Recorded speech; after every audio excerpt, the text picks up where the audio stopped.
Be starting there.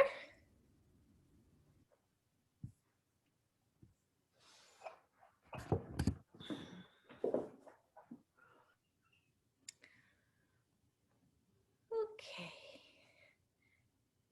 And then lying on the back, you can just bring the soles of your feet together in a Supta Baddha Konasana, supine butterfly pose.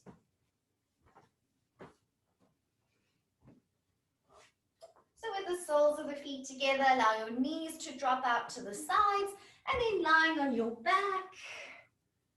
And just taking a few moments to settle in. At any point this feels a little bit too strong on the legs, you can lie with your legs straight or your legs just in a cross-legged position. Bring your hands either onto your belly or your arms down to your sides. Take a few moments just to settle in here.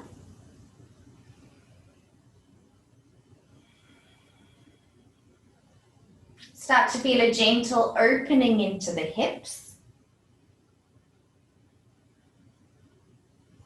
Relax any tension from your neck and shoulders.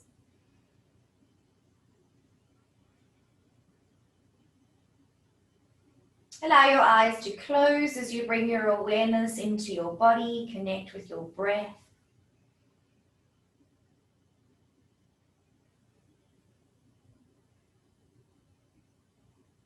And just use this time to check into how you're feeling this morning. Listen to your body if you're going to be taking it a little bit easier today, if you're feeling strong and want to go for it.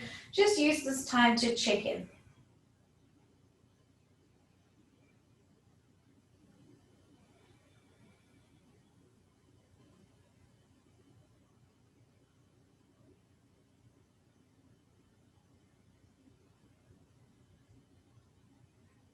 Maybe you want to reflect on that intention you set at the beginning of this course.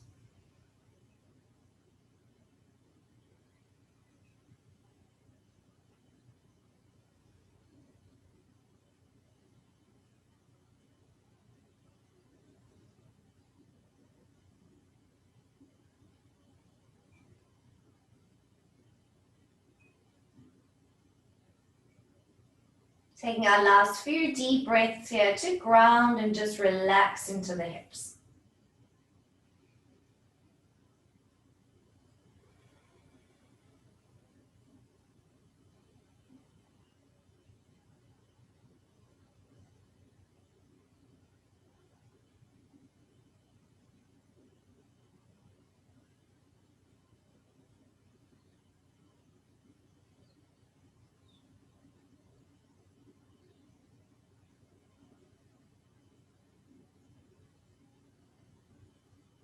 And very gently from here, slowly bring your knees together and hug both knees into your chest.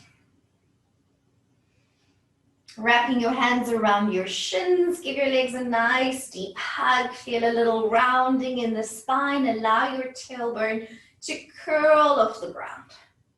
And if you like, you can do a little rock from side to side if that feels good, or just be still and hug the knees in tightly.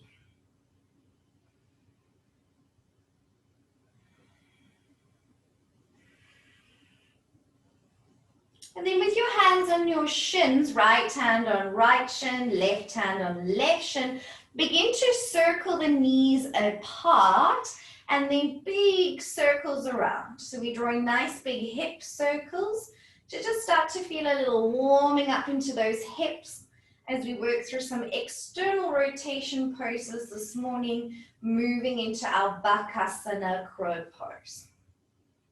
So nice easy circles, just warming up into those hips.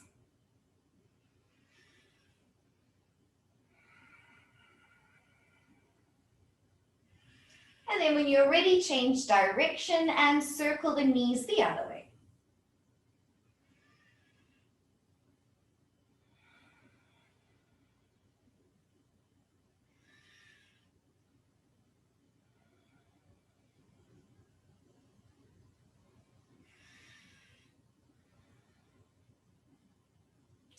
And then keeping the knees apart, bring the feet up and take hold of the outer edges of your feet for happy baby pose.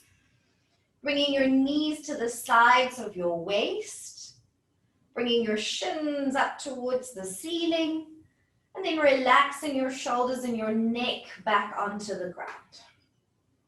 Feel that little opening into the hips in your happy baby. And once again, you can rock it out from side to side if that feels good, or just remain still in the center in your happy baby pose.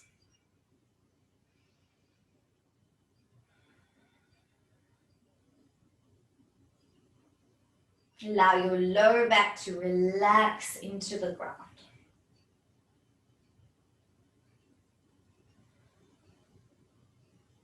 Then keep holding your right foot in happy baby and release the left sole of your foot onto the ground.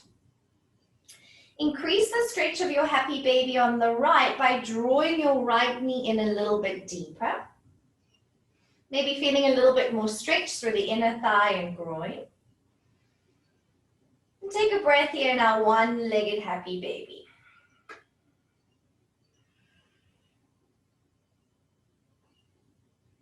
Now with your left hand, take hold of your right foot and draw your right shin across your body like you're doing pigeon pose but lying on your back. So bring your shin to lie across your chest or your ribs. You're holding the right foot with your left hand, and then your right hand can gently press your right thigh out to increase that stretch now into the glutes, into your bum on the right. And maybe you're just a little rocking forwards and side to side, just easing into the hips. Whatever feels good, just ease into that stretch.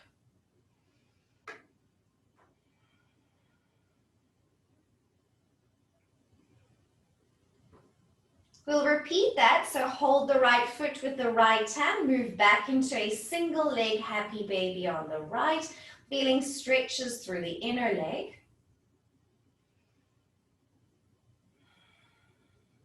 And then taking hold of the right foot with the left hand, back into your lying down pigeon pose, pressing the right thigh out, bringing the shin across the body. Feeling a nice stretch into the hips.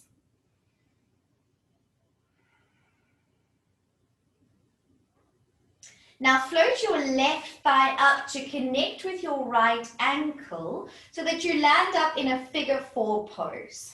Right ankle is crossed over the left thigh, and then take hold with your hands behind the left thigh or left shin as you come into your figure 4 pose. Go on flexing the right foot and pressing the right thigh out to feel that external rotation in the hip.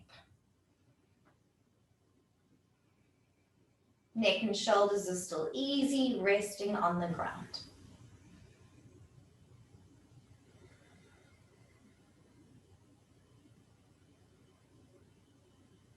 Moving into a twisted figure 4, bring your arms out to the sides and twist towards the left, bringing the right sole of the foot to the ground on the outside of your mat. You can gently turn your gaze towards your right shoulder or right arm, and then just relax into that twist.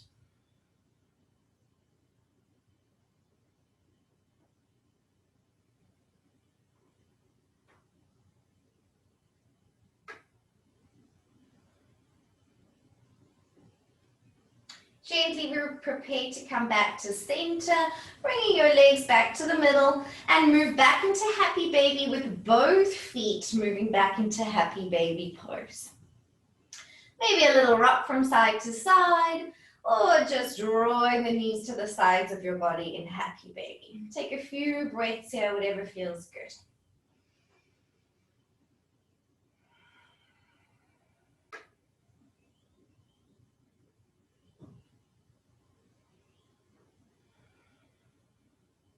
Then we'll keep holding the left foot in happy baby and bring the right sole of foot to the ground. Increase the stretch on the left by drawing the left knee down a little bit deeper into your happy baby pose. Feeling that stretch into the inner thighs and inner groins.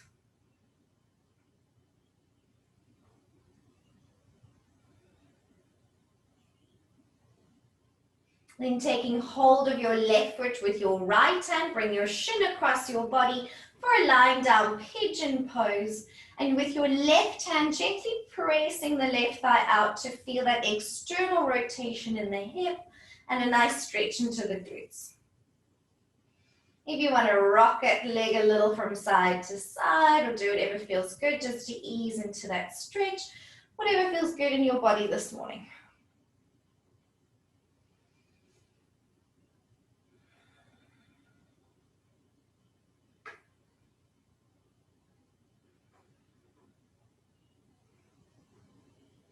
Let's repeat that. Take hold of the foot with your left hand. Move back into one-legged happy baby pose.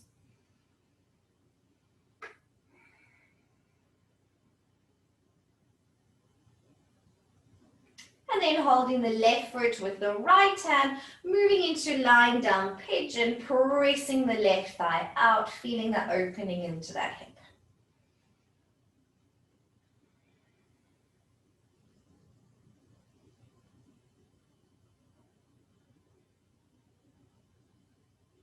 Then we begin to float the right thigh up to come into figure 4. Left ankle connects with the right thigh. And then take hold of the back of your right leg coming into your figure 4 pose. Flexing the left ankle and pressing the left thigh out. Making sure the neck and shoulders are still resting back on the ground.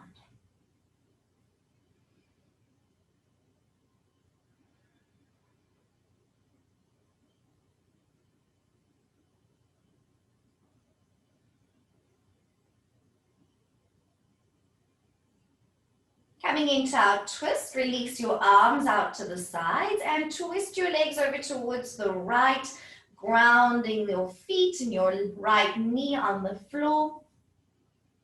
You can continue to press the left knee up to the ceiling if that feels good, and turn your gaze over towards the left shoulder. Breathe and relax into that twist.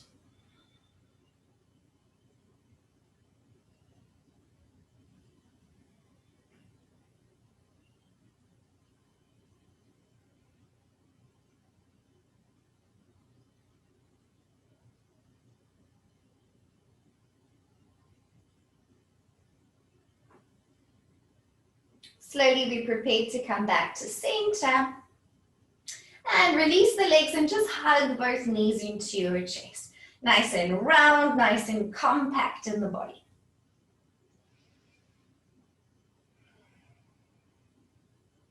Bring your legs straight up towards the ceiling. And then cross your right thigh over your left thigh, so cross the upper thighs. Bend your knees. So we're coming into Gomukasana legs, cow face legs.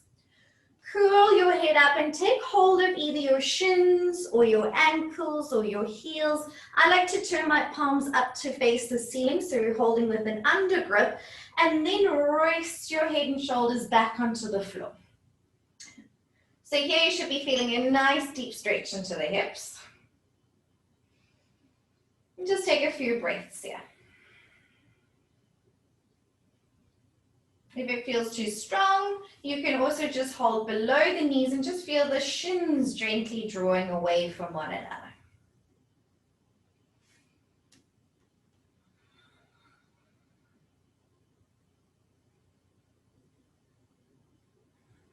Keeping our legs like this, float your arms straight up towards the ceiling, and we'll take eagle arms. Cross your left elbow across your right, so left arm is on top, cross your upper arms, and then wrap your forearms and your palms to face one another. So you've got that eagle arm bind. Good.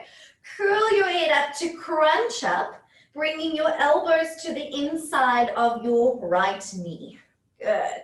We're going to inhale, open knees and elbows slightly away from one another, and then exhale, ab crunch up, round through the spine, round through the shoulder blades. Two more like this. Inhale, knees and elbows move apart. Exhale, ab crunch and draw in elbows and knees tightly. One more time. Inhale, opening knees and elbows. And exhale, curling up nice and tight, nice and compact. And then release your head and arms out to the sides and take a little twist of your legs over towards the left and just relax into that twist. Maybe turning your gaze to the right or just keeping your head gazing straight up towards you.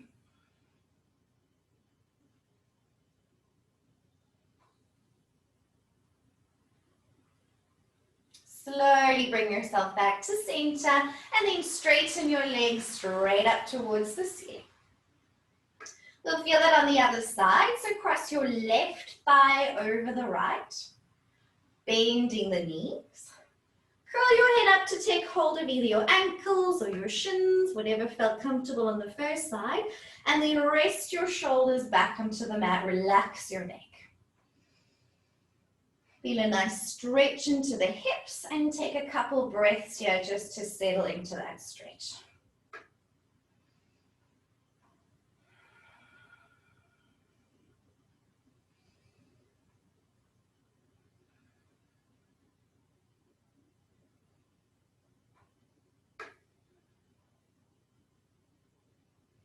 Next, we'll be taking our eagle arms. So keeping our legs like this, extend your arms up to the ceiling. Cross your right arm over the left arm. So we've got opposite arms to legs. And then we're going to wrap the palms together. Good. Take a breath in. And exhale, curl the head up, ab crunch, and squeeze your elbows to the inside of your left knee. Inhale, you open knees and elbows apart. And exhale to ab crunch up, nice and compact, nice and round through the spine and shoulders. And again, inhale to open. Exhale to crunch up. Inhale to open. Exhale to crunch up. Beautiful. Hold that crunch nice and round, nice and compact. And then release your arms to the sides. Lower your head back to the ground. And take a twist over towards the right, resting the knees and feet to the right side of your mat. Take a few breaths here and just relax into the twist. Maybe looking over to the left, maybe keeping looking straight up.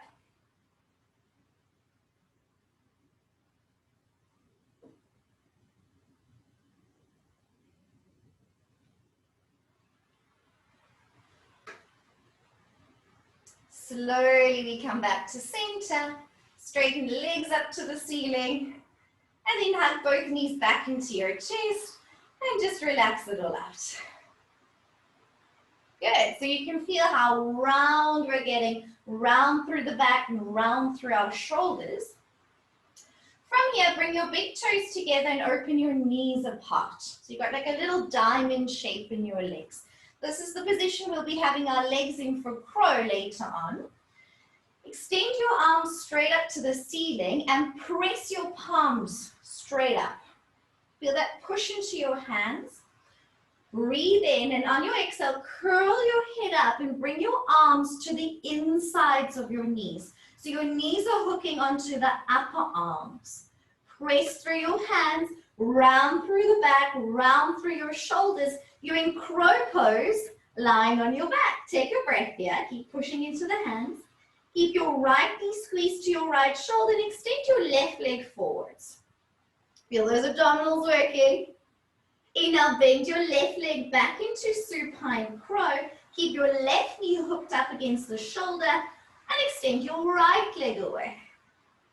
Bring both knees back into your crow. Curl your head up a little bit more and squeeze your knees into your upper arms. How hard can you squeeze? And then lower the head back down. Hug knees to chest. And maybe lightly roll your head from side to side to relax any tension from the neck. So we're feeling the shapes we're creating for our arm balance without having to be on our hands. Feeling where to place the knees on the upper arms. Feeling how to round through the spine and the shoulders. So now take hold of the back of your legs and roll up to a seated position. Good. Bring the soles of your feet together in Baddha Konasana, butterfly pose. Sit up nice and tall for a moment and just feel a nice opening in the hips. With an option to forward fold and just relax over the legs. that feels a little bit strong, then stay sitting upright.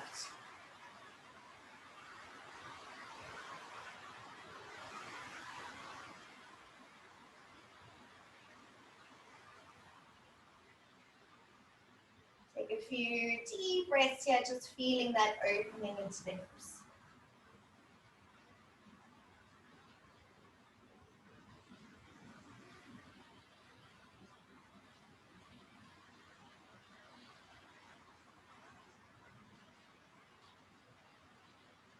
Gently come back up to seated and extend your left leg forward, straight out in front of you.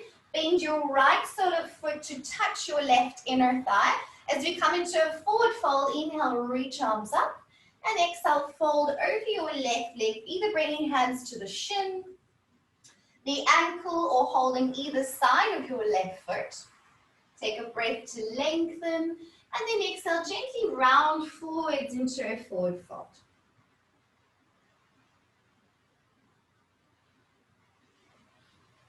Taking a few deep breaths here, just relaxing into your forward fold.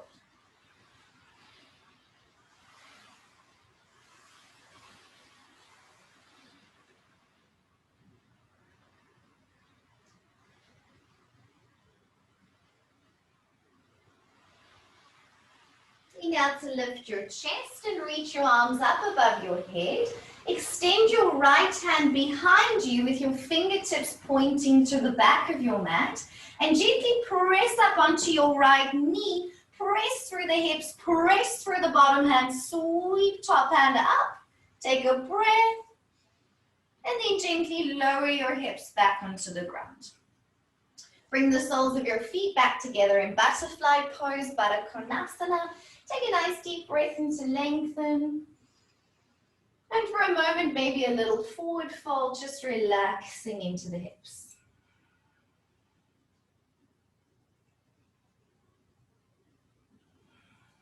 Allowing the spine to gently round.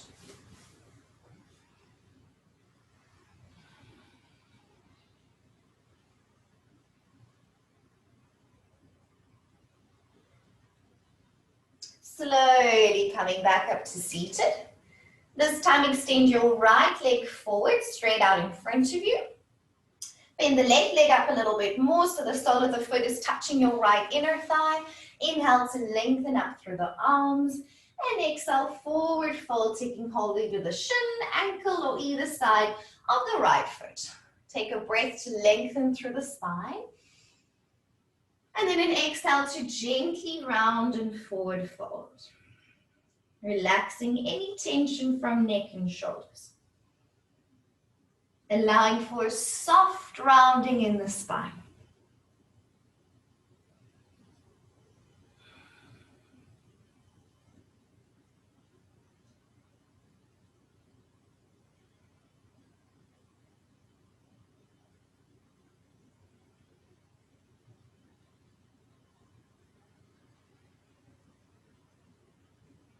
Inhale to lift your chest and reach up through your arms. This time take your left hand behind you with the fingers pointing back towards the back of the mat. Sweep up onto your left knee as you press up through the hips. Push through your bottom hand. Lift through the chest. Take a breath in. And then exhale, lowering the hips. Bringing soles of feet back together in butterfly pose, Baddha Konasana. And just sitting up nice and tall. Good. From here, gently squeeze your knees to your upper arms in your butterfly pose. So feel a little connection of your inner thighs. And then exhale, drop the knees down to the sides. We will do that 2 more times. Squeeze your knees to your upper arms, which you'll need to do a little later on. And then relax both knees down to the sides. One more time. Little rounding in the spine as we squeeze those knees to the upper arms. And then relax your knees down. Good. Come up to sitting and take hold of the back of your knees. All right. Curl slightly back off your sit bones. So you're finding the balance on your pelvis and float your feet up. Once again, bring your big toes together and your knees apart. So you're bringing your legs into that diamond shape. Find your balance. Then extend your arms forwards and press through your hands. Take a breath here. Round your spine and your shoulder blades and bring your knees to touch your upper arms. Arms are on the inside of the knees. Spine is round, shoulders are round, and you're pushing your hands away from you. We're in a seated crow pose. Release and extend your legs forwards for boat pose. These can be bent or straight. And then bend back into your seated crow. Knees out to the side, big toes together, arms pressing forward, squeezing knees to upper arms. One more time, extend the legs forwards. Navasana, boat pose. Exhale, seated crow, rounding through the spine, pushing through the hands. Take one more breath here. And then exhale, gently rock forwards over the feet or pop feet off to the side. Come onto all fours. Well done. Feeling a little bit of abdominal work this morning. All right, so let's just flow through a few rounds of cat and cow. In your own breath, inhale, we arch the back, lift the chest, slide the shoulder blades down. And on your exhale, round through the back. And today, focus more on this cat stretch, the rounding, the pushing through the hands, the opening between the shoulder blades. Continue to move with your breath in whatever time feels good. Inhale as you come forwards. And exhale as you round. Emphasis on rounding the spine today. Keep flowing for 3 more at your own rhythm. Do whatever feels good for your body this morning. If you need a little extra stretch anywhere.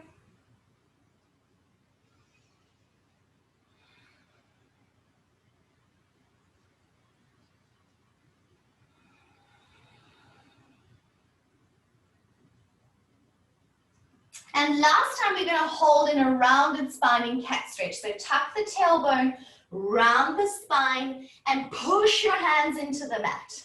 From here, gently look forwards past your hands and shift your weight forward so you start to feel a little stretch in the wrist. Look forwards, lean forwards is your mantra today. And then gently rock back and uncurl back to a neutral spine. All right, we'll play with that a little more in a sec. Extend your right leg back behind you. Make sure fingers are spreading, pointer fingers pointing forwards, and squeeze the right leg up at the back. Exhale, bring your right knee to your right upper arm. So it's going out to the side. Right knee to the outside of the right upper arm. And then inhale, kick back, and extend right leg back. 2 more like this. Exhale, knee to upper arm. See how high you can hook your knee to your upper arm. And then extend straight back. One last time. Hook your right knee to your right upper arm like you're almost making a shelf. Look forwards. And again, lean forwards over your wrists. Can you feel that lean? Good. Now take a big step forwards with your right foot into a lizard pose. Bring your hands forwards. And sink down a little bit through the hips. In your lizard pose, continue to squeeze your right knee up against your right shoulder. Feeling where we'll have those knees later on in our crow pose. Tuck your back toes and straighten your back left knee. Take a step forwards into a squat.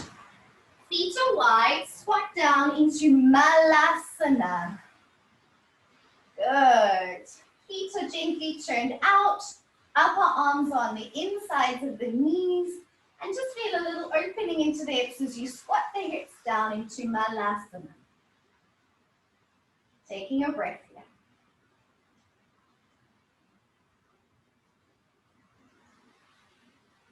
Good. We're changing legs, so ground your hands and step your right foot back for a lizard. Bring your right knee to the ground. Shuffle your hands a little bit closer towards you, and then kick your left leg straight back behind you. Now your left leg is behind, fingers are spreading, hands underneath shoulders. Exhale, knee to left upper arm. Hook your knee as high as you can towards the tricep. And then inhale, kick back. Exhale, left knee to left upper arm. Squeeze your knee to your shoulder. Inhale, kick back. And one last time, hook knee to upper arm, hold it there. Look forwards, lean forwards over your wrists. Hold it there. Take a big step forwards with your left foot into lizard pose. Lunge down into the hips, walk your hands forwards, and just settle into that lizard. Keep the arms straight as you squeeze your left knee towards your left upper arm.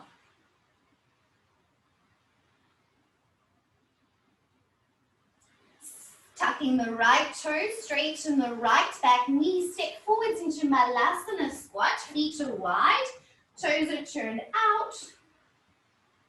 Good, bringing the upper arms between the knees and sinking the hips down low into your squat. Take 2 deep breaths here. And if you like, you can bring your hands to the ground and allow a little bit more rounding through your shoulders. Can you feel how round and compact we're getting? Can you feel how we're bringing our knees more and more to our upper arms? Really getting a good sense of where those knees are going to hook. Bring hands to heart center and ever so slowly rise up to standing, keeping your feet nice and wide. Swivel on the balls of your feet to turn with your legs crossed facing the back of the mat. Bend your knees into a little curtsy squat. Extend the arms back, squat low. Good, inhale, we swivel back to center. And then we'll do that the other way. Turning on the balls of the feet, thighs are crossed facing the back of the mat. Exhale, curtsy squat, extend the arms back, sit low. Bend through those knees. Inhale, we come all the way back to center. And then step your feet together into Tadasana, mountain pose. Release your arms to your sides. Palms facing forwards. Lift your chest. And take a moment to ground here in Tadasana, mountain pose.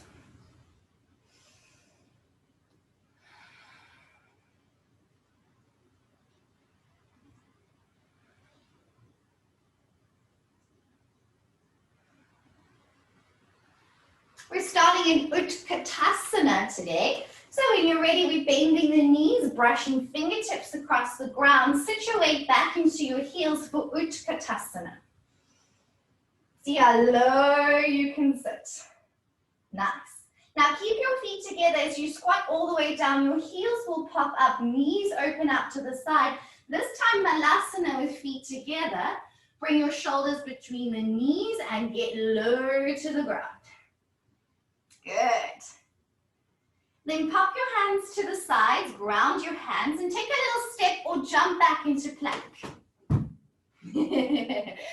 Good, strong arms in that plank, spreading through the fingers, and slow, strong push as you move into downward facing dog.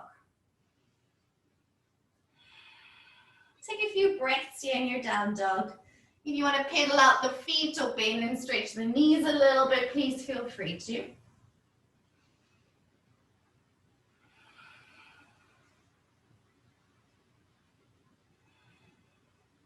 We take the right leg up for three-legged dog, and we bring the right knee to the right upper arm. Hook your knee to the outer arm as you lean forwards for plank 1, and kick back three-legged dog. Hook your right knee to your right upper arm. Repeat, 2 more. Hook and kick back. Three-legged dog. 1 more time. Hook knee to the upper arm. Hold it there. Look forward. See, can you lean forwards a little bit more? Kick back, three-legged dog. Well done. And back into downward dog. Look forwards. Bend your knees. Take a little walk, or see if you can jump into a little Malasana squat with feet together. Okay, so you've walked or you've jumped, feet together, little squat, knees to the upper arms, hands together and pray.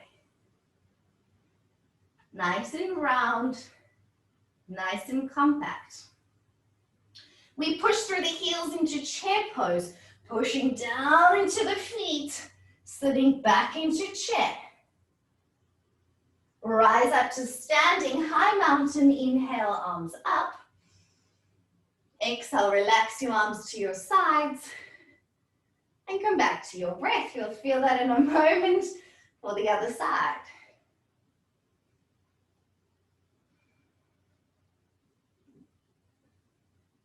Ready to go? Bending the knees, brush fingertips across the ground, Utkatasana, sit your way back into the heels. Then continue to squat down, heels may pop up, knees open out to the sides, Malasana, squat with feet together.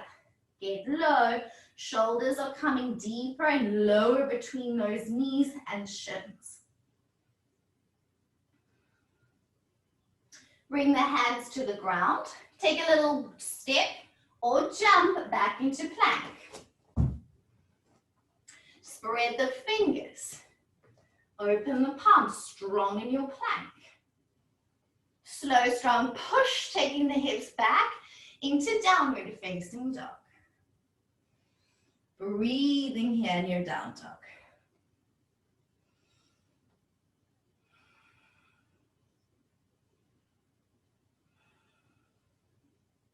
This time the left leg rises up for three-legged dog. And we bring the left knee to the left upper arm. On the outside of the arm, you hook knee to the upper arm. And kick back, three-legged dog, inhale. Exhale to hook, knee to upper arm. Inhale, kick back, three-legged dog.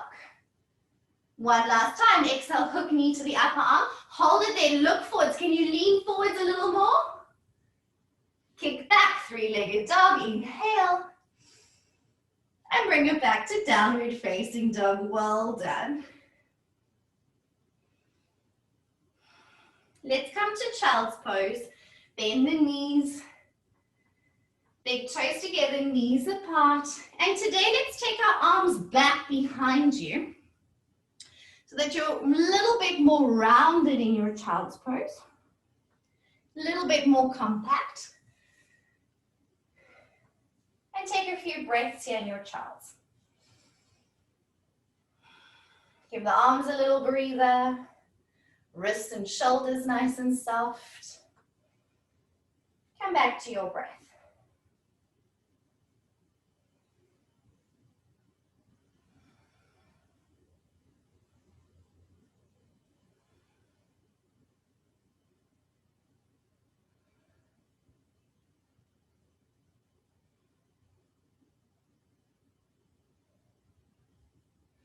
Let's extend the arms forwards once again, reach through the fingertips, and begin to move back into downward facing dog.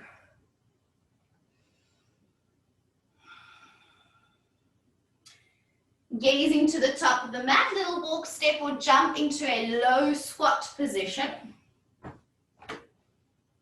Knees apart, upper arms between the knees, Malasana squat. Pressing down into the heels to move into Utkatasana chair pose, sitting back into the heels. Inhale as we reach arms up, high mountain.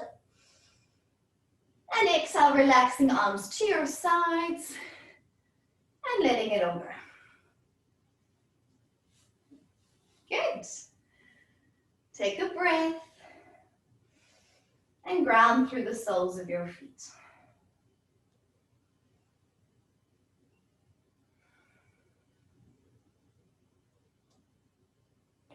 Let's inhale, arms up, high mountain, reach up, and slowly forward fold, coming all the way down.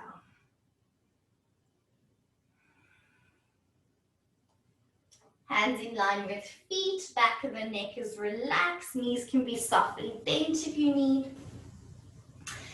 Inhale to a halfway lift, press chest forwards. Exhale, ground through the hand, step or jump back into plank. And slowly push through the hands to move back into downward facing dog.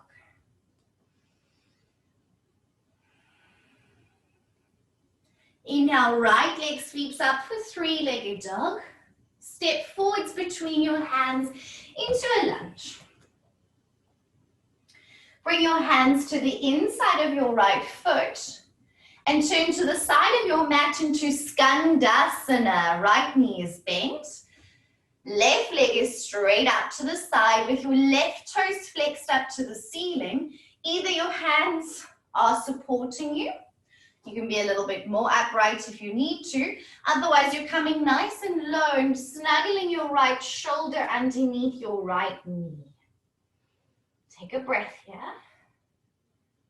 And then slowly walk your hands, walk yourself to the other side, Skandasana, to the left. And get nice and low into your Skandasana.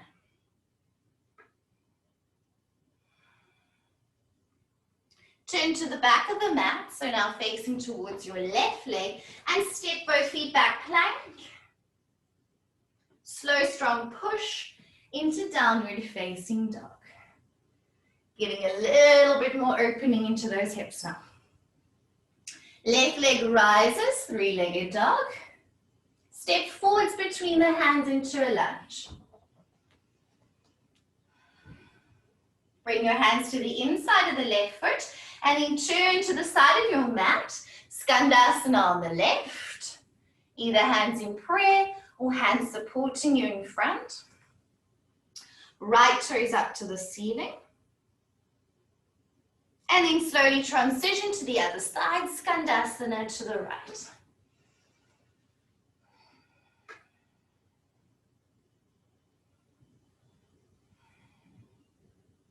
Beautiful.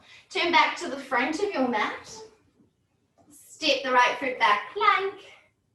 Slow, strong push into downward facing dog.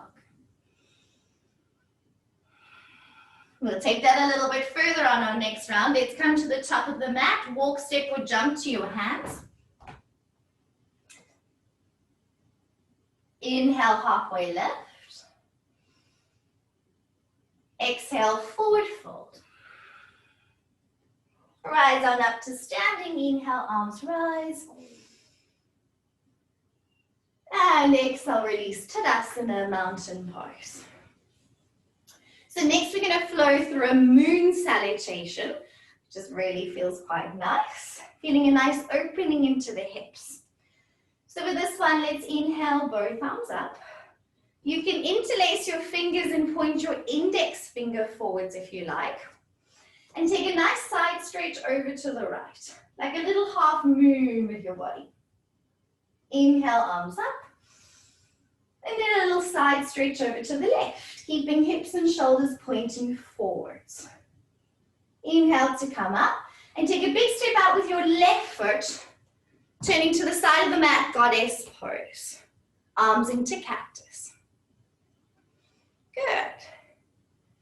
Inhale, straighten arms and legs. We're going to turn to the right foot, triangle pose. So you'll swivel your feet, right foot out 90 degrees, left toes turn in slightly. We reach long to the right, feel the length in the waist. Hand to your shin, ankle or floor, and top arm extends straight up to the ceiling. Remember that feeling of leaning the shoulders back so the shoulders are stacked over the bottom shin. Beautiful. Feeling that triangle a little differently this morning, I hope, with natural hip position. Now from here, bring yourself parallel to the mat. Turn onto the ball of your left foot to fold over your right leg for pyramid pose. You've squared your hips and you turn onto the ball of your back foot to fold into your pyramid pose.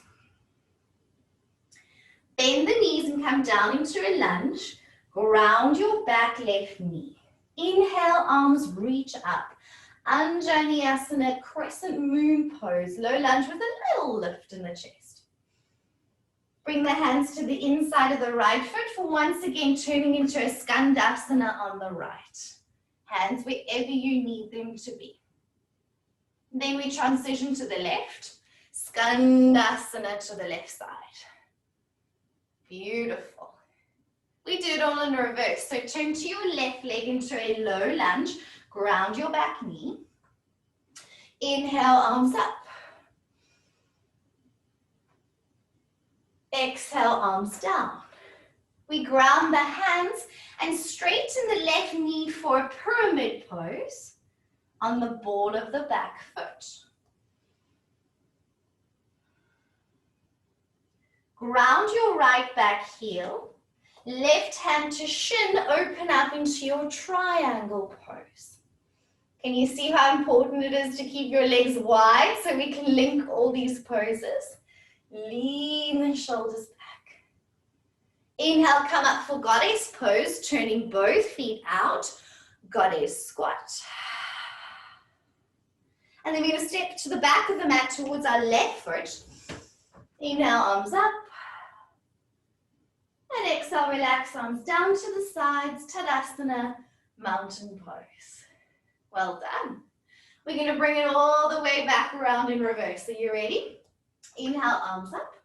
Interlace the fingers and extend the pointer fingers straight to the ceiling. Side stretch to the left, a little half moon. Inhale, arms up. Side stretch to the right. Inhale, coming up. Big step out, goddess pose. Legs nice and wide, feet nice and wide. Inhale, straighten the legs to prepare for triangle. Left toes turn out 90 degrees. Back toes parallel or in slightly. Reach to the left. Coming into your triangle pose. Beautiful. Moving into our pyramid pose, we fold and turn onto the ball of the back foot, squaring off the hips. Bend the knees for a low lunge. Grounding the back knee, inhale, arms up, Anjali Asana, crescent moon. Exhale, hands come to the inside of the left foot or straight away, maybe swiveling into Skandasana. Skandasana to the right. Beautiful. Onto the right side for a low lunge. So you turn back to the front of the mat. Inhale, arms up. Beautiful.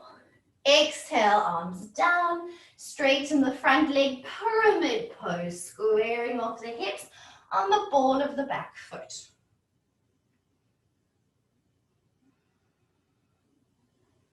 Ground your left back heel, right hand to right shin, open up into a triangle pose, lengthening through the sides of the waist with our natural hip position.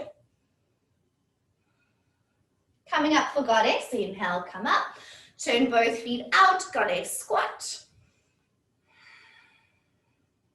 Beautiful, straightening the legs, step back to the front of the mat, arms up, inhale.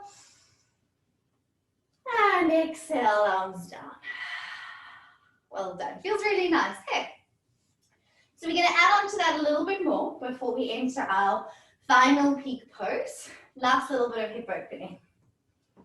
So when you're ready, we're going to cross the left ankle over the right thigh and come into figure 4 pose. Left ankle over right thigh, squat down, standing figure 4. So that opening in the left hip. Left ankle is flexed. Good. Take a big step out, goddess pose with that left foot. Nice. Inhale, we straighten the legs and turn the toes to point forwards. Slow forward fold into a wide-legged fold. Bring your hands underneath your shoulders. And spread your fingers. Look forwards and lean forwards onto your hands. Look forwards, lean forwards. Feel that you can rise to the balls of your feet. And then rock back into the heels. 2 more like this. As if you're going to float into a handstand.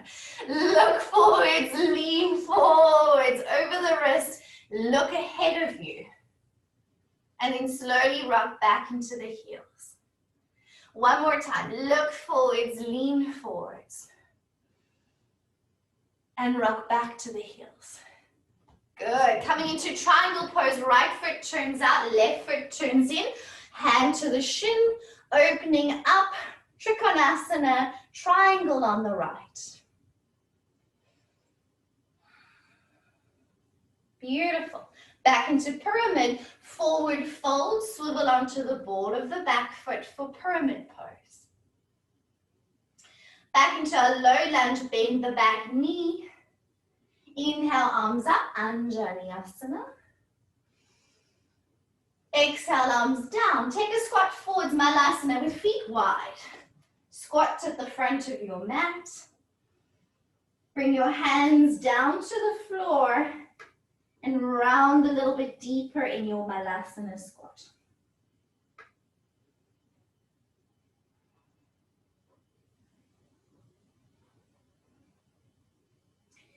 Ground your hands and step left foot back. Turn to Skandasana on the right side. Skandasana on the right. Skandasana to the left. Lovely. Turning to face the back of your mat, low lunge. Inhale, arms up. Exhale, arms down for pyramid pose, straightening your front leg. Squaring the hips on the ball of the back foot. Ground your right back heel, open up for triangle pose, hand to the shin, ankle or floor. Beautiful, come up for goddess pose, turn both feet out, squat low. Step back to the front of the mat, back of your mat towards your left foot. Sorry about that. You're facing the back of your mat. And release Tadasana. We bring it all the way back around from the back of our mat. Right ankle crosses over left thigh, bigger ball pose. Flex the right toes, open up through the right hip. Squat low into the legs. Big step out to the side with that right foot, goddess pose. Feet nice and wide. Straighten the legs, turn your feet parallel. And forward fold, wide-legged fold. Hands land underneath the shoulders. Spread the fingers, open the palms. As we look forwards, lean forwards onto those hands. Feel lighter and lighter on your feet, more weight to the hands. Inhale, rock it back. Exhale, look forwards, lean forwards. Inhale, rock it back. One more time, look forwards, lean forwards. How much weight can you take on your hands? Up on the tippy toes. Exhale, bring it back. Left toes turn out, triangle on the left side. Left toes turn out, right toes turn parallel or in. Open up to triangle pose. Pyramid to the left. Turn onto the ball of the back foot. Fold pyramid facing the back of the mat. Low lunge, Anjaneyasana. Bend the knees. Lunge, inhale, arms up. Exhale, arms down to squat forwards, Malasana, feet wide. Squat low. Bring hands to the ground this time and see if you can get a little lower into your Malasana squat. Feel your shins onto your upper arms.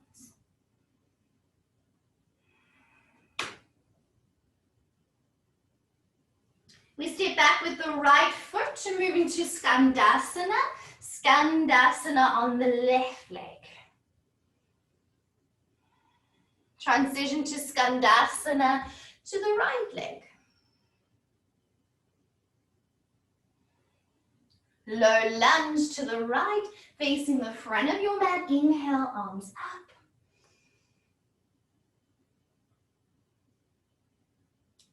exhale, arms down, pyramid pose, straightening out the legs.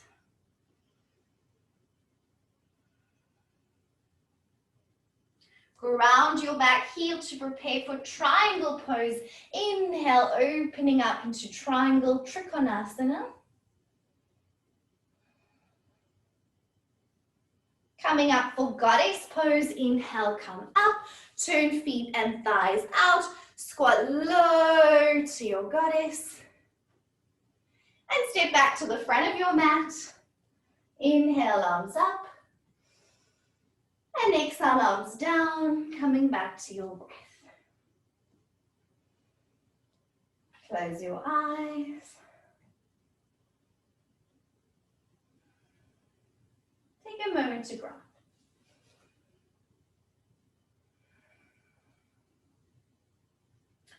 As we move into our peak pose, you may want to try this with a block. It's really nice to have a little squat on a block to give you a little bit of height moving into the pose. And if you haven't done a lot of arm balances and are a little bit fearful of them, I recommend having a little pillow in front of you so that you feel a little bit safer to lean forward. So I'll give you a chance to grab a pillow and a block if you have at this point. And we'll just have that handy. Okay, let's float to downward dog and we'll take it from there. Inhale, arms up. Exhale, forward fold. Inhale, we halfway lift. Exhale, ground through the hand step or jump back into plank. And slow, strong push into downward facing dog. Good. Walk your feet to about the middle of the mat and then walk your hands back towards your feet and come into a malasana squat. Okay, so at this point we're going to get our goodies ready. Have a block, and even if you're quite confident, you can try it like this just for fun. So perch your feet, the balls of your feet onto the block. This is going to give you a little bit more height when you move forwards, okay? And it gets you to lean forwards, which is the main component for arm balancing. It's all about the lean. Your pillow can be in front of you just so you feel a little safer to lean forwards and not too scared to squish your face. Start with your feet together. Open the knees out to the sides. Feet on the block if you have one. If you don't, it's all the same. Bring your hands to the ground, bend nice and low as if you're trying to get your elbows to the ground. That's it. Now from here, slide your hands back until they don't slide back anymore. Can you feel how you've wedged your arms underneath your knees? Okay. Then lift up onto the balls of your feet, and you maybe want to snuggle your knees up a little bit more and lightly squeeze your knees to your upper arms. Now, you need to look forwards. If you look down, you go down. So look forwards ahead of you. Lean forwards onto your hands. Your feet are still on the block or still on the floor. Look forwards, lean forwards, and then maybe just lift 1 foot off the block and put it down. And then the other foot off the block. Look forwards, lean forwards onto your hands. And then feet down together. Relax, come up to standing to shake it out. I promise I'll give you a chance to do it again. Can you feel how the looking forwards and leaning forwards is what's going to get you into the pose? And the block is helping you to be a little bit more forwards, okay? So if the block felt helpful there, keep the block in place. If your cushion made you feel a little bit safer to lean that far forwards, leave it there. If you want to take those things out now, you can also take it 1 notch higher. It's all exactly the same. Okay, we'll start standing and squat down malasana. Feet together. Open your knees out to the sides. All these shakes we've done a whole lot of today, so the legs should feel warmed up. Round forwards, bring your hands and your elbows towards the floor. This is how compact you want to feel, okay? From here, Slide your hands back and bend your elbows out to the sides. Can you feel how you're almost creating a shelf for your knees to rest on your upper arms? Feel that? Okay. Snuggle your knees into your arms and rise up onto the balls of the feet. Lift your chest slightly. Look forwards. Lean forwards onto your hands. Just lift one foot. Feel where your weight needs to be. Look forwards. Lean forwards. Maybe one foot lifts. Maybe both feet lift. If they lift, draw your heels up to your bum. Keep looking forwards. Don't look down.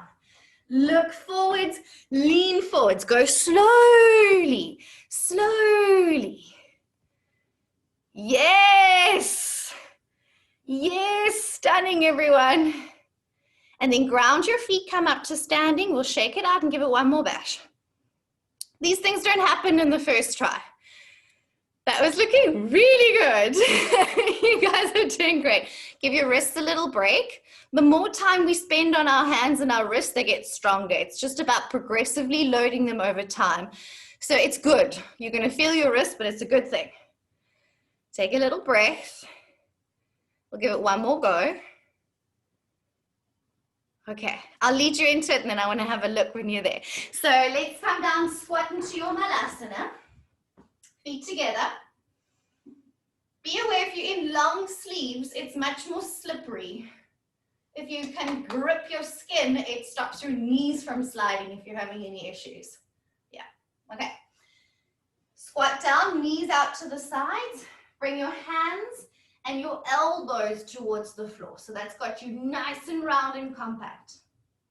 Slide your hands back and bend your elbows out to the sides to create a shelf to rest your knees on your upper arms. Okay, now rise to the balls of your feet, lift your chest a bit, make sure your knees feel nice and supported with your upper arms. Now look forwards, you need to look forwards. Then slowly lean forwards onto your hands. Go slowly, don't get too excited, 1 foot up at a time. It's a balance after all. Look forwards, lean forwards, and if you feel comfortable, 1 foot, maybe both feet, maybe if you're really strong, Stefan, start straightening your arms and leaning more over your wrists. That's your next challenge.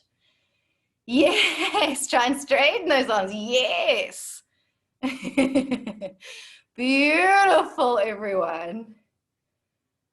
Yay, some awesome lift off. Look forwards, more Sarah, look forwards at your cushion. It almost feels like you need to stick your nose out like a tortoise. You need to press into the hands. Yes, nice straight arms there, Stefan. Yes, that's it.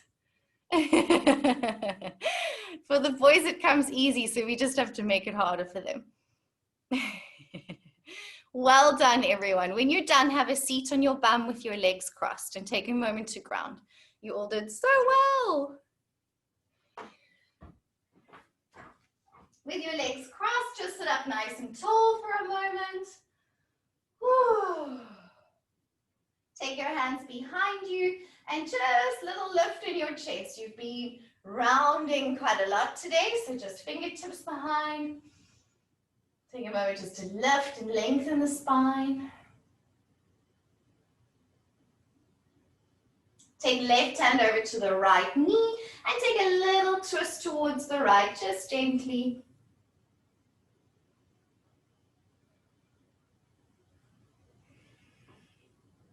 And back to center.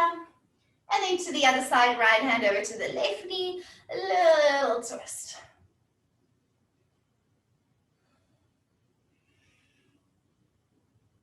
Nice. And come back to the center. Have your block handy if you have one. I'm going to show you a nice little release in a second. Uncross your feet and then recline down onto your back. With your knees bent, place your feet the width of the mat and your arms into a cactus position. And then just roll your knees from side to side. Windscreen wipering the knees. Nice and slow and easy, just rolling it out.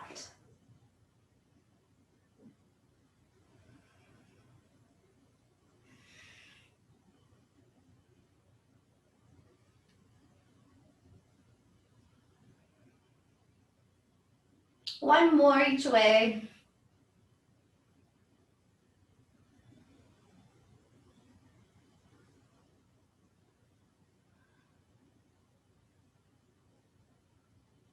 And then come to center and shuffle your feet to hip distance apart. If you have a block, you can place your block underneath your pelvis, so it's not in your spine, it's underneath your bum, and you can rest in a bridge position here, which feels quite nice. Otherwise, if you don't have a block, or if you want a little bit more of an active version, press your hips up into a bridge pose, just to counteract a little bit of all the rounding we've done today, a little baby back bend. If you lifted your hips up all the way and would like to interlace your fingers for a bind, you can do so and press the hips up a little bit more. Stay there for a few breaths. If you're working with your block, you can also take your block up a little bit higher and explore that. It's one of my favorite things to do, is a block under the hips in bridge pose. It feels amazing. So wherever you are, lift those hips or rest into the block for 2 more breaths.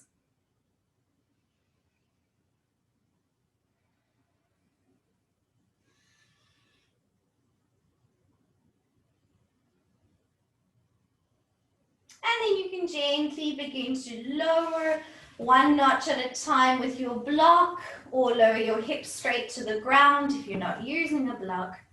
And any last little releases that your body wants in this moment before moving into your final relaxation. Make sure you're warm enough, you have everything you need.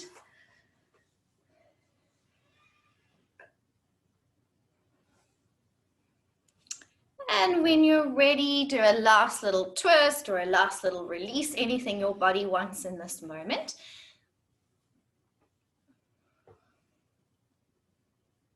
And when you're ready to become still, lie your legs straight along the mat. Hands to the tummy or down to your sides. Take a few moments to make any finer adjustments so that you're completely comfortable.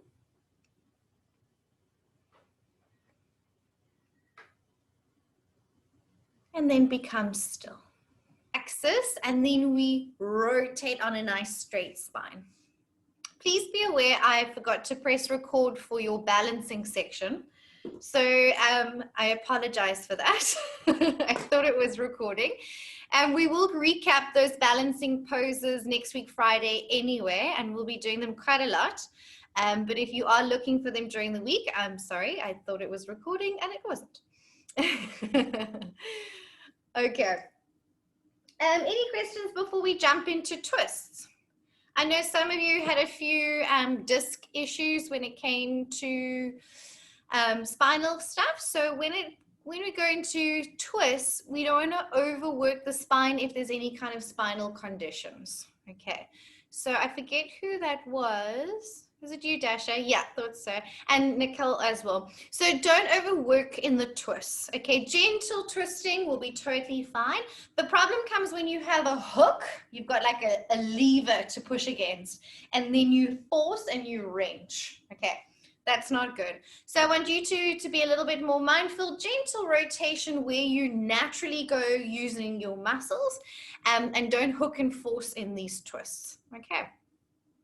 It might be fine, it might not be okay, but when twisting is quite strong on your back, especially if there's any disc instability, so we don't want to like force it. Okay, take it easy, feel it out, see how it goes, just pace yourself gently. Okay, so we'll start with our revolved chair pose. And what we're looking to do here is get a nice deep Utkatasana chair.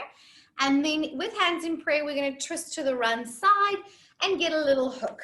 So what I see a lot with these twists is because you need to kind of lean forwards in order to hook your elbow on your outer thigh, then we forget to lean back to bring the head in line with the spine.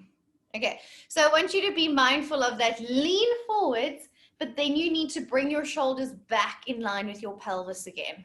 Okay, otherwise you're leaning forwards and then you'll find you kind of get stuck and you can't really twist or turn. So the leaning of the shoulders back helps to lengthen the spine, lift the chest and get a really nice twist. In these twists, we're trying to bring the hands towards the center of the chest, which is quite tricky. But if you, again, it's just about activating in a different way. So first of all, if I lean forwards to get the hook and I don't lean back, it's going to feel impossible to bring the hands more to the center of the chest. So first of all, by leaning the head back in line with the hips really helps. And another useful tip is to not sink on your bottom shoulder, but to press down through your bottom elbow. Okay, so chicken with your shoulders in your hands, and we're trying to get that nice alignment like you can see in the picture with the forearms nice and straight like this, which is quite tough. So let's give it a go. Those are my 2 tips for these twists. In chair pose, I'm going to sit back into chair. You want to come with me? Let's go together. Okay, feet together in Tadasana, mountain pose. Bending the knees, brush fingertips across the ground. Sit back into chair, so weight back into those heels. Bring your hands into the center of your chest. Twist to the right. You'll need to lean forwards to hook your left elbow to your right outer thigh. So here, sometimes for me, if I want a really good hook, I'll use my right hand to like kind of just push against the thigh and snuggle that left elbow in a little bit more. Now, from here, lean your head back in line with your hips. And now push into your bottom elbow to push down and twist deeper, for those that are, to try and bring your hands more towards the middle of your chest. Good. Take a look down at your knees. Naturally, what's happened there? Release, take a little break before we go to the other side. What happened to your knees? Naturally, something went on there. The left one popped forward. Exactly, and that is normal. It's completely normal. Have a sit on your bum just as you are now. Just have a quick sit and take a twist towards the right. Just twist to the right with your legs straight. Twist to the right. Look at your feet. Can you see how your left heel is extended past your right heel? Okay. So this is natural. Our pelvis is kind of attached to our spine. So they move together. So when we turn the spine, our hips naturally twist as well. Okay. So this is why your knee comes forwards, and it's totally fine. In some yoga classes, you may have heard keep your knees fixed, which is also fine, but you won't be able to twist as much. So I guess it's what you want from the pose. Do you want to twist? Or do you want to keep your knees together for a particular reason? And most of the time with this pose, we want to get a good twist, right? Okay, let's feel that on the other side. So feet together, bending the knees and sweeping into Utkatasana chair pose. Sit your weight back into the heels, hands to the center of the chest, twist to the left, hooking your right elbow to your left outer thigh. Then you need to lean your head back again. Can you feel that? That is the key. Push down through your bottom elbow to push down and bring your hands more to the center of the chest and allow your knees to move with you. Yes, beautiful everyone. And turn your top shoulder so that it's pointing almost up to the ceiling. Yes, and release and soften. Can you feel what I mean about the head coming forwards, and then you need to remember to lean it back? Makes a huge difference. It makes such a huge difference, because then you're bringing your spine back in line with your hips again, and it helps you to turn more and just makes everything happen. Everything clicks. And allowing your knees to turn with you also frees you up in the twist. Well done, guys. So that's quite a nice straightforward twist. When do you think we would use this as a peak pose prep? how could we use revolved chair pose to prepare for other poses? Where else do we hook and twist? Side crow. Yes, Shakira, side crow. So this is such an important prep for side crow. You guys did forwards crow today. In side crow, you hook to the one side and then balance. This is now teaching us how to hook our elbow on the outer thigh and to be in a little bit of a squat and getting compact. So you're so right.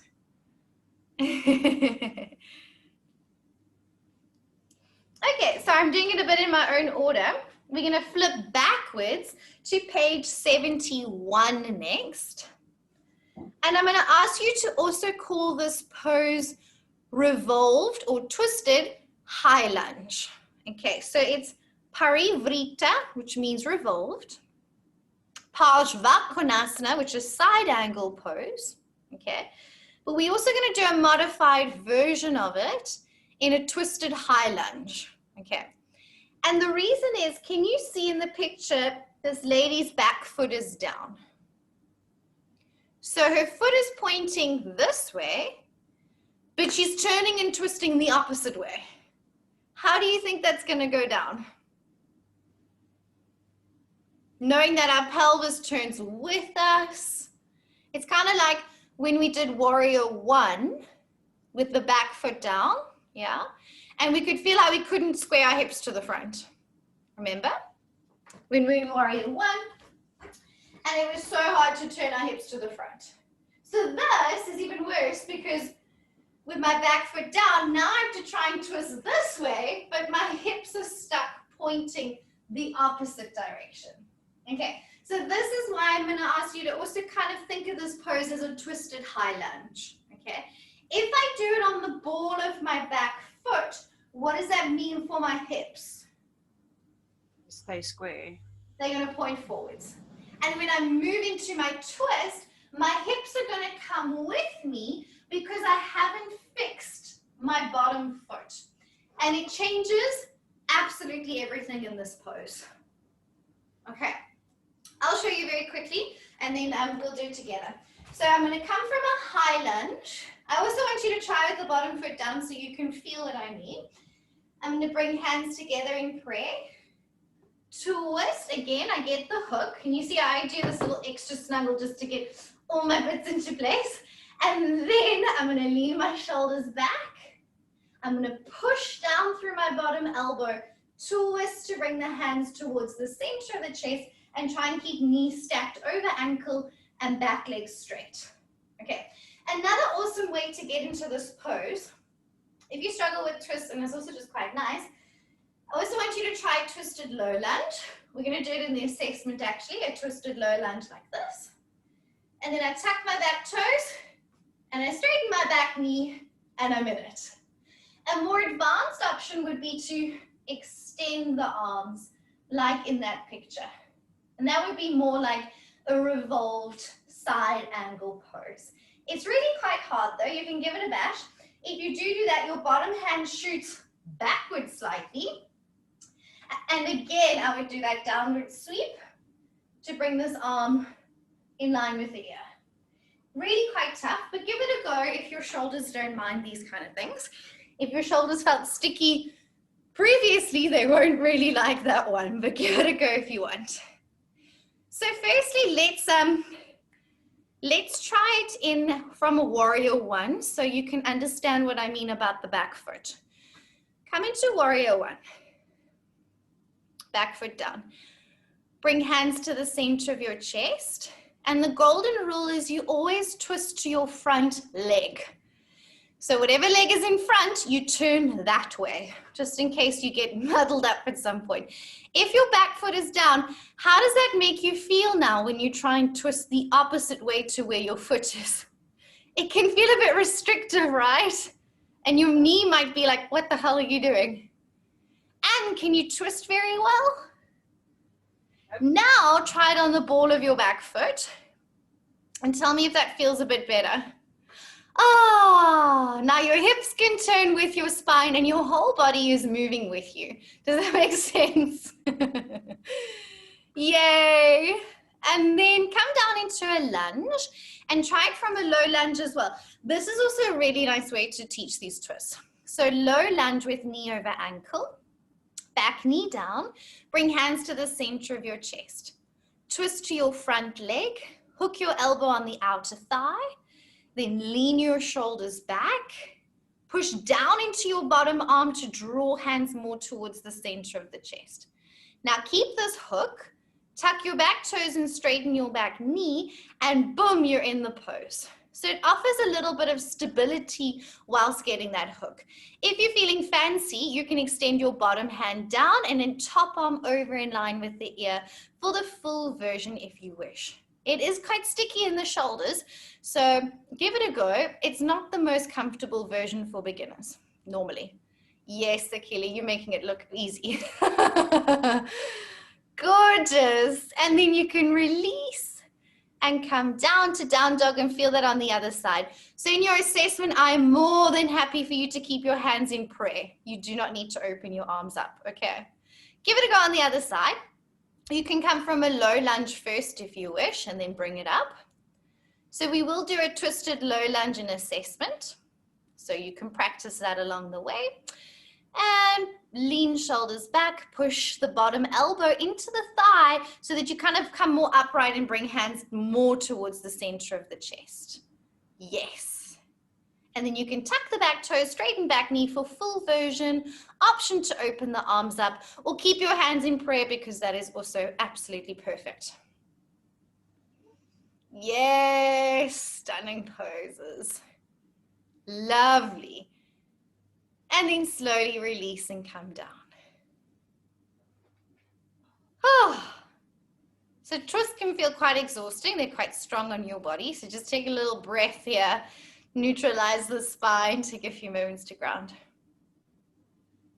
Okay. I found it tricky to get into the twist from the low lunge. Was it actually harder? Yeah, I felt like I couldn't twist enough. Sometimes the high lunge, you actually have a little bit more space. You're further away from the floor, where the low lunge, you're a little bit more on the ground. Interesting, hey? So basically what you've done now are the twists you'll be doing in your assessment, the revolved chair pose, a twisted low lunge, and a twisted high lunge with option to open the arms out. Okay. I'm going to show you the other ones just for fun because it's important to know how to do them. We'll just take a little breather and neutralize for a moment. Any other questions with those twists? So you're really going to practice getting into the hook and bringing the shoulders back, and that push down into the bottom leg brings your hands more towards the center of the chest. Those are kind of the key points. Lovely. Okie dokie. So next we're going to flip back to page 69. This is not in your assessment, this is just for fun, but it's important to understand what's going on in the hips with this one. So think of this pose like we did with the previous one, calling it like a twisted high lunge. Think of this like a revolved pyramid pose. Okay, the legs are in pyramid, right? And then you're going to take a twist always to the front leg. Again, your back foot can really make this pose a lot harder. If your back foot is grounded like a warrior one back foot, like you just felt in the previous pose, it stops your hips from turning with you. So this is why I want you to think of it more like a pyramid pose. So if I'm grounded my back foot, okay, and my toes are turned wide out to the side, first of all, I won't be able to turn my hips to the front, right? So if I think of coming more from like a pyramid pose, where I'm more on the ball of the back foot, and it's also fine if you push that heel towards the floor if you prefer that, but my back foot is pretty much pointing forwards, okay? That is the most important thing about this pose. If my back foot is down, I can't turn my hips and I won't be able to do twisted triangle because my hips are pointing this way and I'm trying to turn the opposite way, just as you guys felt. If I turn more onto the ball of my foot, whether if I stay high on the ball of my foot or push the heel down a bit but the toes are pointing more forwards, my hips are now parallel, and when I move into the twist, I first twist upright. Already my back hip has moved forwards a bit with me, and then I can move into my revolved triangle pose, but think of it like a revolved pyramid pose. This pose is awesome with a block, so I can have a block to keep me a little bit more upright. The more upright you are in the pose, the easier it is to twist. The lower you go into the pose, can you see my spine's not as parallel to the floor? It makes it harder to twist. Okay, and in triangle, I can have my hand on the inside of the foot or a little bit harder on the outside of the foot. Again, I'm going to lean shoulders back to bring my head back in line with the spine. So from this direction, quite nice to have my heel on the wall. I make sure my hips point forwards. So before I move into the twist, I know my hips are turning with me. If my back foot is fixed and my hips can't turn, it ain't gonna happen. So I want you to feel that, okay? As I move into the pose, wherever I place my hand, I need to bring the shoulders back to help with that twist. Okay, would you like to give that a go? You can simply just step back from Tadasana if you want. First, have your back foot grounded like a warrior 1 foot. And just with legs straight, try and turn your hips to point to the front. Can you feel, watch, don't hurt your knee because it is a little bit funny there. Can you feel your hips can't really turn with you? Yeah? And then try twist like that. I mean, you know it's not going to go well. Okay. It just feels very sticky and restrictive. Turn more onto the ball of the back foot, like you've come from like a high lunge into a pyramid pose. You can push your heel down a bit. You don't have to be high on the toe. But now, can you turn your hips to point to the front? It's going to change everything. Okay, so then extend one arm up. So if your right leg is in front, left arm reaches up to the ceiling to create length. Twisting first upright is helpful. So I turn towards my front leg, my right leg. Feel how your left hip has already come with you in the twist. Then you reach forwards. First try with your hand on the inside of the foot, whether you're using a block or hand on the floor.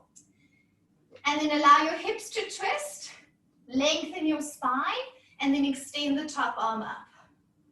For a more advanced pose, a little bit more challenging with the balance, you can take your hand on the outside of your right foot, and it's a little bit stronger. The main thing here is your back foot. Yes, top arm reaches up to the ceiling. You lean the shoulders back, lengthen the spine and twist. It's quite intense, so whenever you're ready, you can lower into a lunge and swap legs through a down dog if you wish. So if I was teaching this pose, this is how I would come into it. Step forwards into a high lunge with your other leg. I'm going to cue left leg. High lunge, inhale, arms up. Straighten your front leg. Place your left hand on your hip and extend your right arm up to the ceiling. Square your hips to the front of the mat. Twist towards the left and slowly forward fold in the twist. The legs are quite wide, so it's a little bit of a balance, yeah? But it's giving you lots of space. You're on the ball of the back foot, and now you're in a revolved triangle pose. Thinking of it like a revolved pyramid. How does that feel? Quite nice. Front leg is straight, which is quite tough.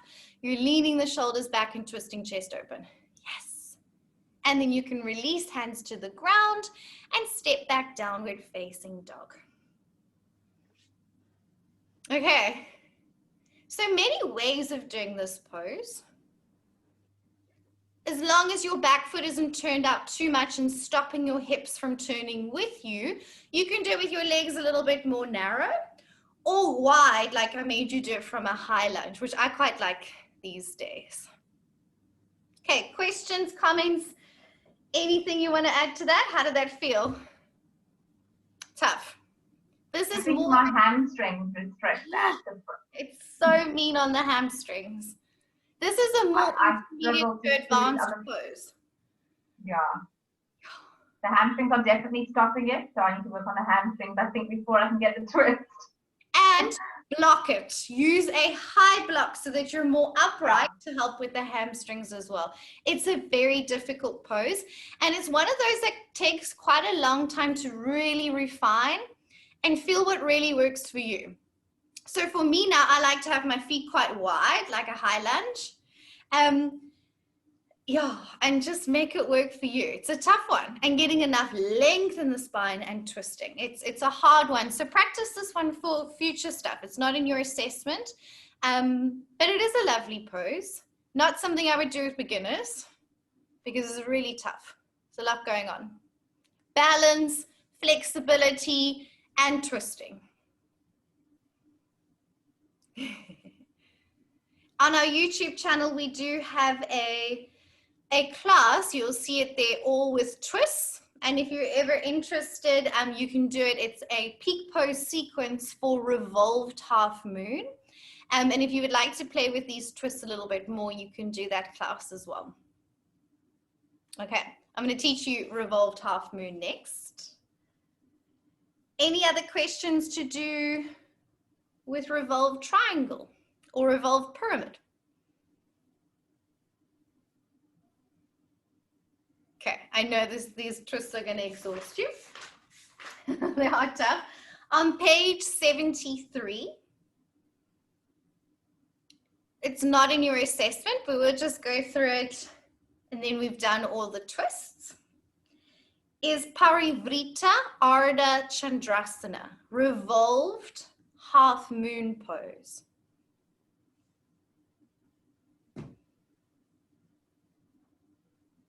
Okie dokie.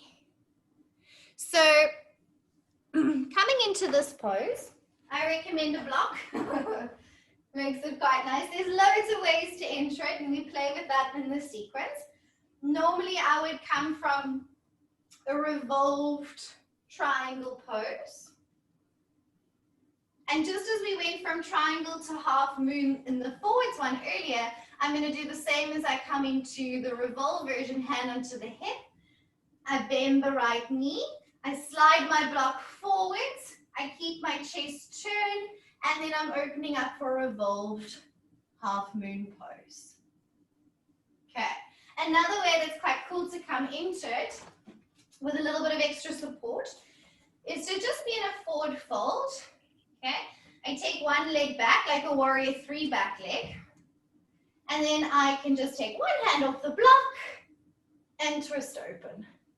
A fun way to flow with it is to kind of move into a one-legged Tadasana twisted, and then to windmill into a revolved half moon. Do you want to do this just for fun? Okay, let's do it, get into it slowly. So come from a forward fold, either with hands on the floor, or if you have 2 blocks, it's really nice. Feet together. Hands underneath shoulders. Okay.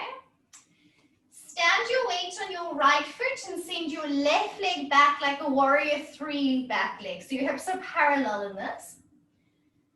Place your weight on your left hand or left block. Turn towards your front foot, remember? So we twist to the right. And twist your chest open. Lean head back. Reach top arm up. Yes, it's quite intense. Lift the back leg. And then forward fold, feet together. Well done. We'll try that on the other side. Shift your weight on your left foot and extend your right leg back. And then with your weight onto your Right hand, left arm twists up to the ceiling. You twist the way your front leg is going. Other way, Melissa, swap hands. Twist towards the front leg side. Yes. Lean head back, twist chest open, back leg strong and straight. And then step feet back together. So that's a great way to start this pose. As you can feel, it's very intense. It's one of the harder balancing poses on your feet, probably the hardest one. How did that feel?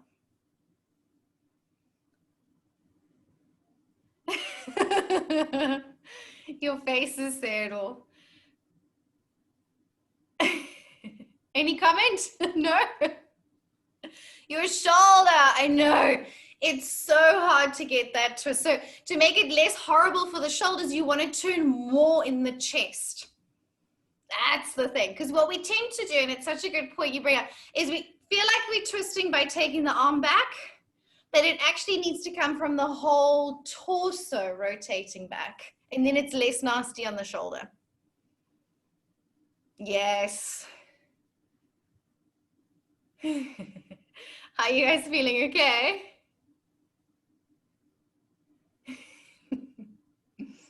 I'm going to do one or two more poses because we have a bit more time. They're not as bad as the twists, I promise. Twists are always the most exhausting. And whenever I teach twist classes, everyone's like, it was horrible. They're very strong on your body. Okay, so I'm just flipping forwards to find our standing forward bends. They're just on a weird page number. 106, 106. These are nice. These will be nice to end off with. And we've done them in the classes, so you will be familiar with them. Okay. 106, you will see our wide-legged forward fold. Prasarita Padottanasana. We did it in the class this morning, remember? Okay. So, for Prasarita, or wide-legged forward fold, it's the kind of, you can come from a goddess pose, turn your feet out, and then forward fold. Okay. First version here, I'm going to walk my hands in line with my feet, and then I'm going to bend my arms like I'm doing chaturanga and bring the head towards the floor. Okay, from the side, you want your hands quite far back, okay? So that when you bend your arms, you're trying to get your upper arms parallel to the floor, forearms vertical, if you go that low. Otherwise, option 1, hands under shoulders. Option 2, hands in line with feet. Option 3, head towards the floor. Okay, you have 2 more versions there. Hands onto the hips, forward folding. Okay, and one more version, fingers interlaced behind your back and forward folding. Okay, do you want to give it a go? Be aware, your feet are parallel to the edges of your mat or slightly turned inwards. See what feels best for your feet. It can sometimes be quite a stretch in your ankles. That's normal. Step your feet wide out to the sides. Wider than you think. As wide as plank and downward dog, yeah? Hands onto hips. Turn your feet parallel. Melissa, legs wider. Or turn your toes slightly in, which sometimes feels quite nice. Inhale, lift your chest. And exhale, forward fold. Feel the fold coming from the hips. Beautiful. So you can start with hands underneath shoulders if hamstrings and inner thighs are screaming. Or your next version is to walk your hands in line with your feet, hands shoulder distance apart. Bend your elbows as if you're doing chaturanga and squeeze your elbows in. Yes, gorgeous. And head towards or on the floor, doesn't matter. Or stay in a halfway lift position is also perfect. Bring your hands into your hips and come up all the way. And now with your hands on your hips, inhale, lift chest, exhale, forward fold with hands on hips. And feel it's quite a lot harder when you don't have your hands. What we don't want here is excessive rounding in the spine here. So a little bit of rounding is cool, but nothing too round. We're all looking fine. Inhale, come up. One more version. I know your legs are tired. Circle your hands behind you, interlace your fingers. Inhale, straighten your arms, and exhale, forward fold. If you want to intensify that stretch, you can squeeze your wrists towards one another, which makes it a little bit more intense for the shoulders. Then just relax the back of your neck, relax your shoulders. And slowly come up all the way back up to standing. Step your feet together and release. So there are even more versions where you can hold your big toes, you can twist your arms from side to side. There's loads of awesome arm versions that you can take in this pose, depending on why it's in your sequence and why you've got it there. We'll be doing those versions, and I think maybe one more I'll check for you guys. For your assessment, we've got 3 versions. Okay. Could you feel feet parallel or feet slightly turned in? Whatever feels best for your ankles. With the feet slightly turned in, it creates a little bit of internal rotation of your thighs. And that sometimes feels quite nice when you forward fold. It almost creates a bit of subtle, very subtle space it feels in the pelvis, which is just a personal preference. Can I ask, do you almost put the weight on the ball of your feet? Do you almost falling forward? Good question, Dasha. So what tends to happen in this pose is everyone tends to have their weight back in their heels. And what we want is even weight across the soles of the feet. So it feels like you have quite a lot of weight in the balls of the feet, but it's probably just actually balanced, that your bum isn't behind your feet when you fold, but that your hips remain kind of over your ankles if you look from the side. It does feel like a lot of weight on the balls of the feet because it's easier to have more weight in your heels, but balanced ideally. Any other questions with your wide-legged forward fold? Good question, She. I'm just want to read the whole question. No, you're totally fine. So your head, it just depends on your hamstring flexibility, how much you're forward folding to put your head on the floor. Your head doesn't need to touch the floor. It's so not important. But you did remind me of something that I would like to add. You don't have to make your legs wider, She, if it hurts your knees and starts to roll in. Just keep your legs where you feel comfortable. The wider your legs, though, of course, the closer you are to the floor, which does make it easier to get your head to the floor. And for those that get their head on the floor almost too easily and feel like their back is almost rounding, you could make the pose harder by making your feet more narrow, and then you're a little bit more challenged. Your head will be further away from the floor and would challenge your flexibility there. So it's a good point you bring up. But it's so not important to have your head on the floor. Okay, cool. It does not matter. Okie dokie. So the next pose we're going to flow into is our pyramid pose on the next page, page 107. We have done this one quite a lot, so I'm sure you're quite familiar with it. Okay, so normally we come into pyramid pose from a high lunge. Yep. You could also step back into pyramid pose. So normally when we're doing a vinyasa class, we'll step forwards and you could keep your hands on the floor and just straighten out the front leg. Or if you want to work your hamstrings eccentrically, contracting and stretching at the same time, you can come from standing and do a slow forward fold to come down. you have options to work with blocks here.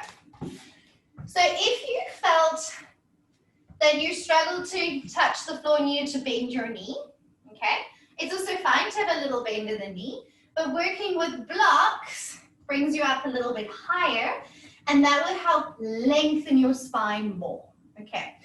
What we don't want going on in forward bends, standing in forward bends from the floor, is excessive rounding of the spine, okay?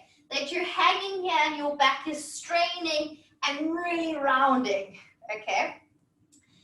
We would like you to be fairly straight, but as you go lower, your spine will round a little bit, okay? So a little bit of rounding is totally cool and actually normal, but what we don't want is excessive rounding. So then I would say rather bend the knee or make use of your blocks to keep the spine straighter. Okay. What do we do with our hips in pyramid pose?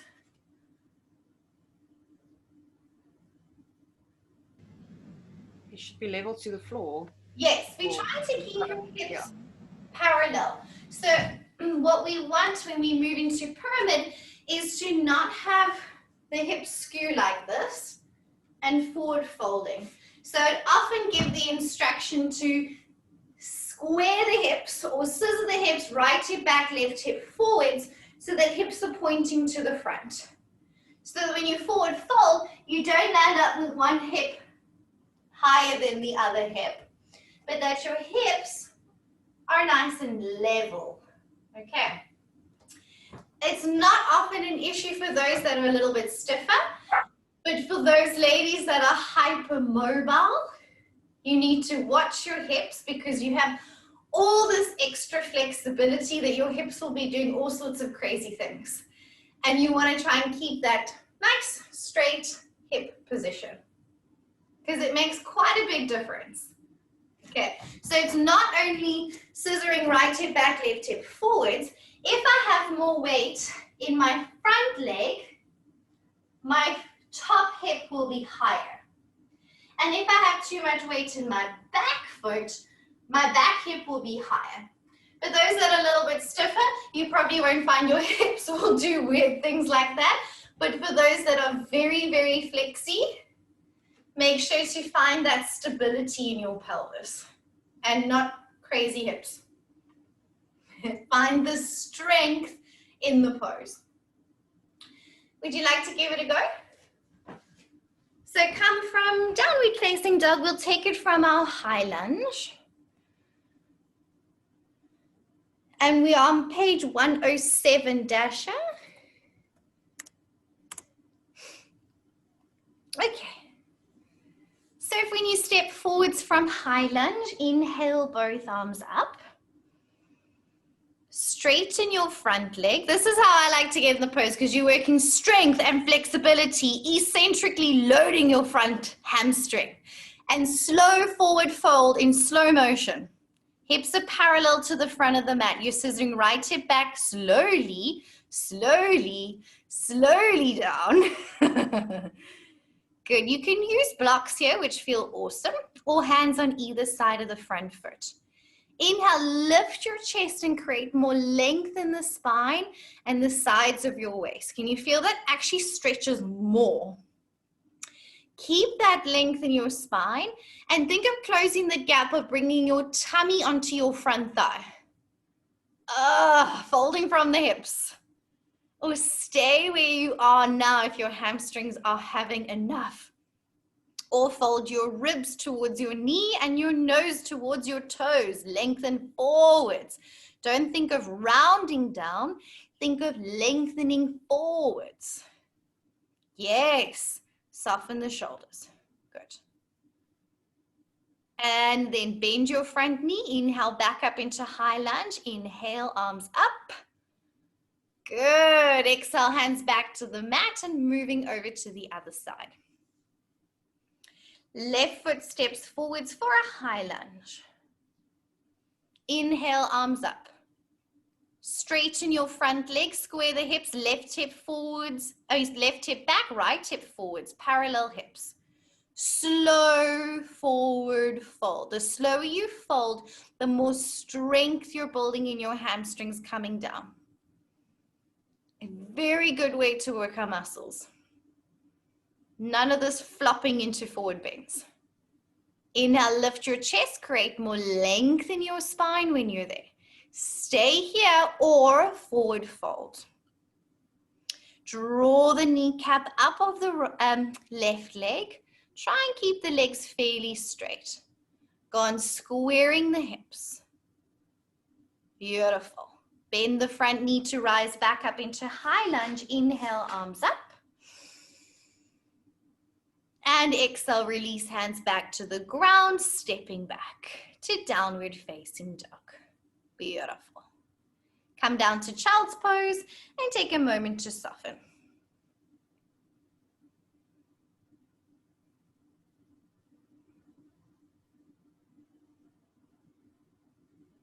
Good. And gently release. Well done.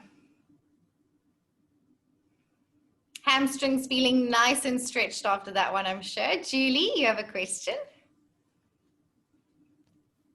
I noticed that as I folded forward, then I didn't even realize this at the time, but my heel was coming up on the back foot a lot. Should I be focusing on keeping that down? Because then I guess my leg wasn't as straight and flexed. It's totally fine, Julie. It's kind of a personal preference. So being on the board of the back foot actually gives you a little bit more lift and sometimes can help if your hamstrings feel a little bit tighter. And then the only other benefit of having your back heel down is it may offer a little bit more stability for balance.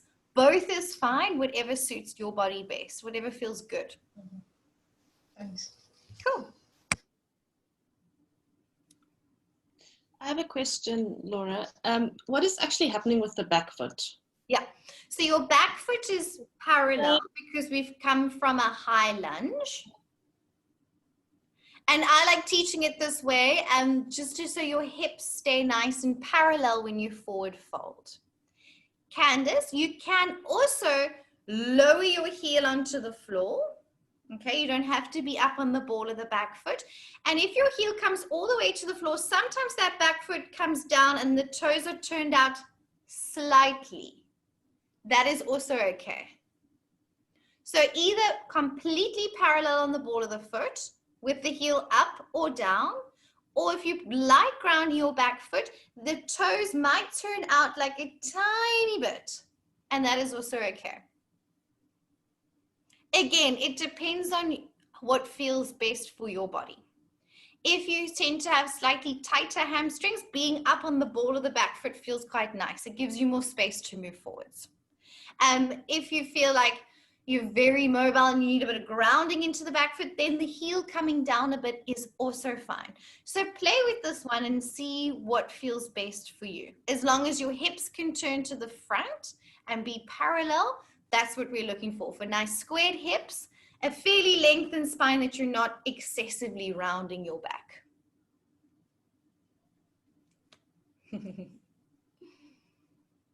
Alrighty, can we do one more pose before we wrap it all up? Alicia likes forward folding slowly. It's so good for you. It's so good to slowly forward fold. You're going to chat loads about that stuff with Catherine. And the slower we do things, the more we benefit from these poses. Bringing in the strength component into the flexibility stuff. Raquela? And it's more like an observation, and I'm pretty sure a lot of us maybe felt this, but I noticed like if my weight was too much on my back, I would feel the strain on my front, and if I was too much on the front, I would feel the strain, and then finding that perfect balance was like the aha moment.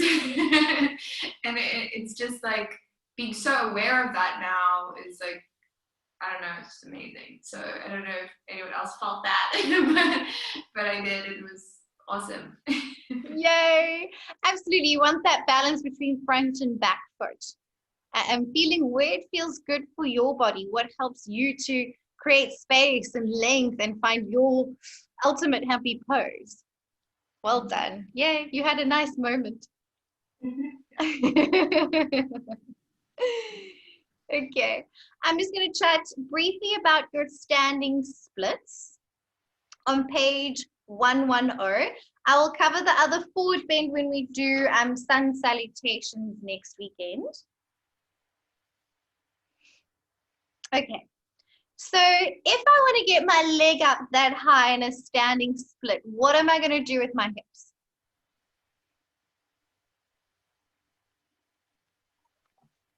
Externally rotate them. Yes, Back, we're going to allow those hips to open, allowing for some external rotation to get the back leg higher.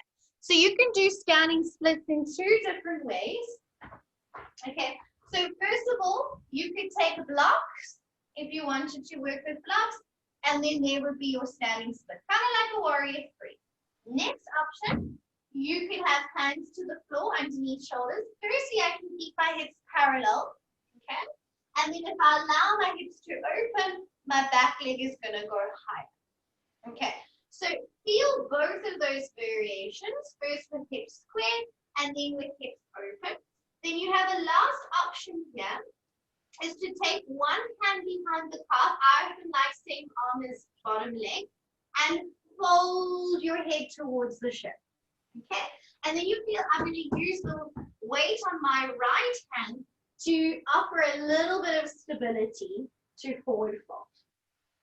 Okay, the more you allow your hips to open, you'll just feel it naturally happens if you want to get that leg a bit higher. So let's come from a forward fold. We'll come together. Feet together, hands underneath shoulders.